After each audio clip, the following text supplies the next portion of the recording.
দ্বিতীয় দফার ভোটের আগে জোর কদমে প্রচারে নেমেছেন সব রাজনৈতিক দলের নেতারা। বুধবার 7 সকালে কোলাঘাট ফুলবাজারে জনসংযোগে বেরোন প্রাক্তন বিচারপতি তথা তমলুকের বিজেপি প্রার্থী অভিজিৎ গঙ্গোপাধ্যায়।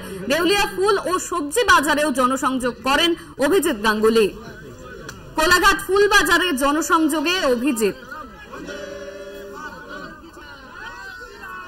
দেউলিয়া ফুলবাজারে বিজেপি প্রার্থীর প্রচার। ফুল ও সবজি বাজারে জনসংযোগ করেন তিনি। দ্বিতীয় দফার ভোটের আগে জোর কদমে প্রচার অভিজিৎ গাঙ্গুলির। ফুলবাজারে তো ঘুরলাম, মানুষজনের সঙ্গে আলাপ পরিচয় হলো, খানিকটা প্রচারও হলো। আর এখন একটা তাদের দাবিপত্র পেলাম যে ফুলবাজারের উন্নতি করার জন্যে, ফুলের ব্যবসার উন্নতি করার জন্য আর কি কি করা যায় সেগুলো খুবই গুরুত্বপূর্ণ। এতদিন কেন হয়নি সেটা ভেবেই আমি আশ্চর্য হচ্ছি। এটা আমার চেষ্টা থাকবে যে এটা যত তাড়াতাড়ি সম্ভব করার।